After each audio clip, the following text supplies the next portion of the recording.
नमस्कार। साहित्यिक बैठक यूट्यूब चैनल पर आपका स्वागत है।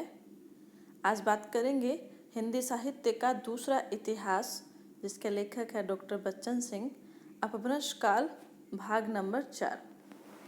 इसके अंतर्गत आज बात करेंगे हम नाथ पंथ पर, बच्चन सिंह जी की पुस्तक से। नाथ पंथ के प्रवर्तक गोरखनाथ थे।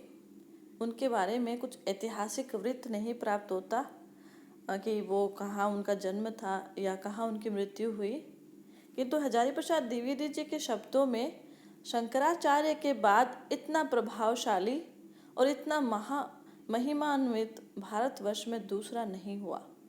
भारतवर्ष के कोने कोने में उनके अनुयायी आज भी पाए जाते हैं। भक्ति आंदोलन के पूर्व सबसे शक्तिशाली धार्मिक आंदोलन गोरखनाथ का भक्ति मार्ग ही था। गोरखनाथ अपने युग के सबसे बड़े नेता थे। ये कोटेशन बहुत महत्वपूर्ण है कि शंकराचार्य के बाद इतना प्रभावशाली जो व्यक्ति रहे हैं, उनके बारे में किसने लिखा है, तो हजारी प्रसाद द्विवेदी जी का। आगे उनके बारे में लिखा जाता है कि गोरखनाथ जी ने यात्राएं बहुत की अपने जीवन में, जहाँ पे पंजाब, गुजरात, काठियावाड़, उत्तर प्रदेश, नेपाल, असम, उड़ीसा, पर इनका प्रभाव इन प्रदेशों की सीमाओं से और भी दूर जाकर सारे देश में था। जब हम नाथ संप्रदाय के आगे बात करते हैं तो 9 नाथों की चर्चा की जाती है। गोरखनाथ का संप्रदाय ही नाथ संप्रदाय कहा जाता है। ये कुछ अन्य नामों से भी जाना जाता है, जैसे सिद्ध मत, सिद्ध मार्ग, योग मार्ग, योग संप्रदाय, अवधूत समत। देखिए, गोरख जो थे वो भक्ति विरोधी थे। अतः गोस्वामी जी ने कहा था अपनी पुस्तक में कि गोरख जगायो जोग, भक्ति बगायो लोग। वहीं पे कबीर जी ने गोरख जी को बड़ा सादर रूप से उन्होंने स्मरण किया है। अब बच्चन सिंह जी कहते हैं कि प्रश्न यहाँ आता है कि गोरखनाथ का देशव्यापी प्रभाव क्यों पड़ा। क्या सिर्फ इसलिए कि उन्होंने योग मार्ग अपनाया था, या इसलिए कि वो चमत्कार उत्पन्न करते थे अपनी वाणी से। अब वो आगे लिखते हैं कि जहाँ पे बौद्ध जो सिद्ध थे वो निरीश्वरवादी थे, जबकि नाथ सिद्ध ईश्वरवादी। इसीलिए वे धर्म प्राण जनता की आस्तिक विचारधारा से जुड़ गए।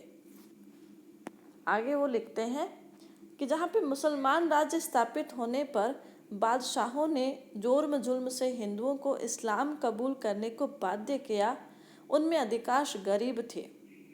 इस जातीय का जो अंतर था, कि जो बदलाव था, एक नई प्रक्रिया शुरू हुई थी जहाँ पे हिंदू से मुसलमान बनाए जा रहे थे।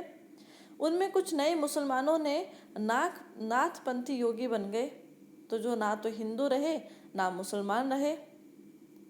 उत्तर भारत के नाथपंथी मठों के महत्व को तो आज भी पीर कहते हैं। इस तरह हिंदुओं और मुसलमानों के बीच के भेदभाव को दूर करने का सिलसिला इसी समय से शुरू हो गया। ये भी कहा जाता है कि गोरखनाथ जी का विभिन्न मतों के आचार्यों से शास्त्रार्थ भी हुआ था। जिस तरह पूरा उत्तर भारत राजनीतिक दृष्टि से विभिन्न टुकड़ों में बटा हुआ था, उसी प्रकार धार्मिक दृष्टि से भी अनेक मततांत्रों में विभाजित था। अब गोरखनाथ ने क्या किया कि उन मतभेदों से ऊपर उठकर देश को एक धार्मिक एक सूत्रता में बांधा, और वे व्यक्तिगत रूप से भी दीन दुखियों की सहायता करते थे। स्वाभाविक है कि वे एक लोकप्रिय धार्मिक नेता के रूप में मान्यता प्राप्त करते हैं। आगे वो बताते हैं कि गोरखनाथ जी ने संस्कृत में भी लिखा और देश भाषा में भी लिखा। मिश्र बंधुओं ने उनके संस्कृत ग्रंथों की संख्या 9 बताई। वहीं हजारी प्रसाद द्विवेदी जी गोरखनाथ द्वारा लिखे हुए 28 पुस्तकों का उल्लेख करते हैं, किंतु वो आगे ये भी मानते हैं कि इन पुस्तकों में अधिकांश के कर्ता स्वयं गोरखनाथ जी नहीं थे। आगे चलकर उनकी कुछ और पुस्तकें मिल जाने से उनकी कुल संख्या 35 हो गई। उनमें कितनी प्रामाणिक है कितनी अप्रामाणिक है ये अभी भी नहीं कहा जा सकता। फिर भी कुछ पुस्तकें उनके द्वारा लिखी मानी जाती है। वो है सिद्ध सिद्धांत पद्धति, गोरक्ष सिद्धांत, अमरोग शासनम या गोरख चरित। इसमें शुक्ल जी जो सिद्ध सिद्धांत पद्धति को ही नाथ पंथ का ग्रंथ मानते हैं। इन ग्रंथों द्वारा नाथपंथी सिद्धांतों पर प्रकाश पड़ता है। संक्षेप में नाथपंथी 3 बातों पर जोर देते हैं।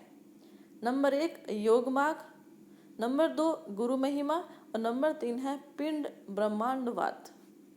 पहले बिंदु के अंतर्गत तांत्रिक बौद्धों का योग मार्ग लोक बाह्य और अमांगलिक था, वहीं नाथपंथियों का योग मार्ग में हठ योग की प्रमुखता आती है। और ये जो हठ योग की एक जटिल प्रक्रिया होती है वो बिना किसी गुरु के अभाव में संभव नहीं होती है। तो उन्होंने अपने मत में गुरु का महत्व स्थापित किया। जहाँ प्रत्येक पिंड में ब्रह्मांड रहते हैं, इसकी प्रतिध्वनि हमें नाथ पंथों की पदावली में मिलती है, जो आगे चलकर कबीर में भी दिखाई देती है। इससे इन सब बातों से बच्चन सिंह जी कहते हैं ये तो सिद्ध होता है कि नाथपंथी अपढ़ नहीं थे, वो शास्त्रज्ञ विद्वान थे।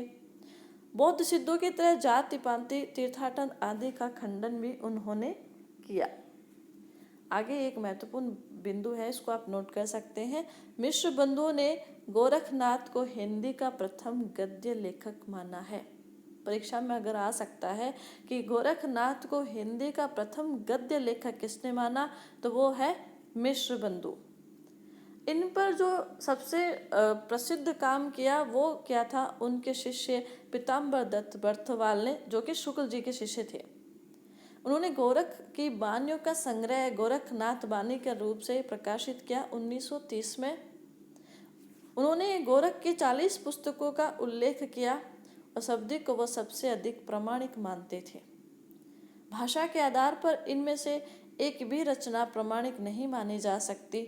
शुक्ल जी ने इन्हें 14वीं शताब्दी में लिखा गया मानते हैं, पर ये तो और भी परवर्ती या कि 15वीं शताब्दी के बाद की भी हो सकती है। आगे बच्चन सिंह जी लिखते हैं कि शुक्ल जी ने इस भाषा को सगुकड़ी कहा एक अर्थ में, और ये सही भी थी। सगुकड़ी का अर्थ यहाँ पे खड़ी बोली का साथ अनेक प्रादेशिक भाषाओं का मिश्रण होता। गोरख की सगुकड़ी एक प्रकार की है, वहीं यही सगुकड़ी का एक आगे रूप, जो विकसित रूप हमें कबीर में देखने को मिलता है, वो एक दूसरे प्रकार की है। गोरखनाथ की भाषा में जहाँ पे खड़ी बोली मिश्रित राजस्थानी है, वहीं कबीर की खड़ी बोली मिश्रित राजस्थानी के साथ साथ ब्रज और भोजपुरी भी हमें प्राप्त होती है। जहाँ शुक्ल जी ने अपने इतिहास में लिखा था कि सिद्धों और नाथों की रचनाओं को साहित्य की कोटि में नहीं गिना जा सकता, क्योंकि ये साहित्य कोटि में नहीं आती है, और योग धारा काव्य या साहित्य की कोई धारा नहीं मानी जा सकती। आगे बच्चन सिंह जी भी यही इस बात का समर्थन करते हैं कि हम इनको साहित्य धारा में नहीं मान सकते, किंतु फिर भी हमें इनका अध्ययन सिर्फ भक्ति काल के उन अवदानों के अर्थ में पढ़ना अनिवार्य हो जाता है। तो इस वजह से उन्होंने अपने इतिहास में उनका चित्रण किया। चलिए आज की बात यहाँ समाप्त करते हैं, आगे बात करेंगे अगले वीडियो।